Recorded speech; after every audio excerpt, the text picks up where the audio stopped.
O Christian faz essa função. Em breve a gente vai ter Kenny Arroio também ali para o setor. Tem o Wanderson para o outro lado, tem o Sinisterra para o outro lado. O que a gente vinha falando sempre, que era essa carência, né? O Leonardo Jardim agora ganha muitas oportunidades e, por exemplo, se em um jogo ele tiver Sinisterra de um lado, Kenny Arroio do outro, o Christian pode fazer outra função, ser opção, não vai precisar também de matar todo mundo na parte física, né? Aí o Wanderson pode entrar, o Wanderson pode fazer direita, o leque aumenta bem. Eu acho que o Cruzeiro atacou muito bem essa carência que a gente tinha, né, Rafa? É claro que toda contratação ela tem que se provar em campo, e isso carece de tempo, carece de contexto para que os jogadores venham a se adaptar, mas acho que o Cruzeiro foi muito bem nessa janela para suprir uma carência que vem já de algum tempo, né? Essa figura dos extremos.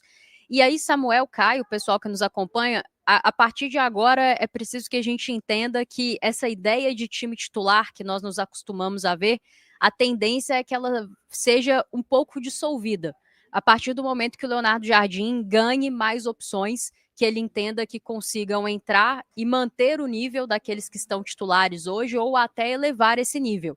Eu me lembro muito de uma coletiva dele, antes mesmo da gente ver o primeiro jogo dele aqui, comandando o Cruzeiro, né, na realidade, em que ele disse que não estava em busca de um 11 ideal, ele estava em busca de um Cruzeiro ideal. E a partir do momento que ele ganha mais opções, a tendência é que nós tenhamos cada vez menos essa ideia de um 11 titular, que se estabeleceu tão bem aqui até esse momento. Eu acredito que até pelo calendário, a tendência é de num jogo joga um, no outro jogo joga outro, 60 minutos para um e 30 para outro. Essa é a tendência, e principalmente no ano que vem, o Cruzeiro chegando onde a gente deseja, que é na Copa Libertadores, tendo 3 competições para ser competitivo e brigar por título nas 3, nós vamos precisar de todo mundo. Então a tendência é que todos sejam utilizados. De início, acho que não muda nada, o time titular segue como está, Christian segue titular, Wanderson segue titular, e aí esses atletas que chegaram, o Sinisterra, o Arroio, vão brigar pelo seu espaço, vão brigar pelos seus minutos, vão ter as suas oportunidades para mostrar o seu trabalho, e aí é ver como a coisa se desenvolve. Mas eu estou muito tranquila, porque acho que a gente tem uma comissão técnica que já mostrou até aqui que sabe trabalhar com meritocracia, que sabe gerir muito bem esse grupo, que sabe gerir os minutos dos atletas. Então eu acredito que as coisas vão acontecer no momento certo para cada um deles, porque foi assim até aqui.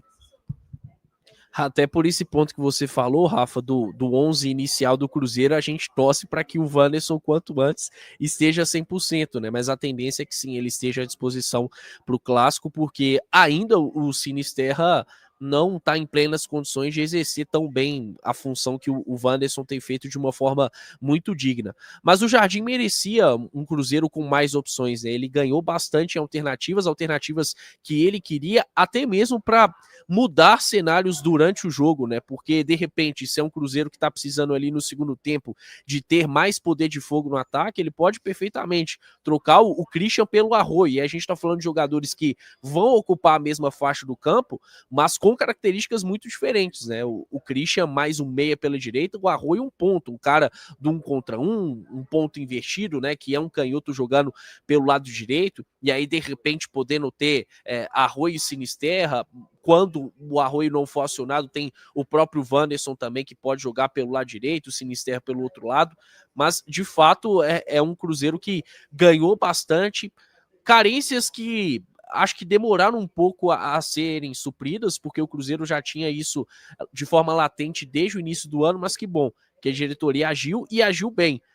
Trazendo aí um ponta mais pronto para estar atuando em alto nível, que é o Sinisterra, e outro para ser desenvolvido, mas que já mostrou seu valor, que é o Kenny Arroio. O Cruzeiro ganhou demais em termos de profundidade de plantel para encerrar a temporada em alto nível e não se descolar dos objetivos traçados. Era fundamental que esses movimentos fossem feitos e que bom que a diretoria do Cruzeiro agiu, e não só agiu, como agiu com qualidade.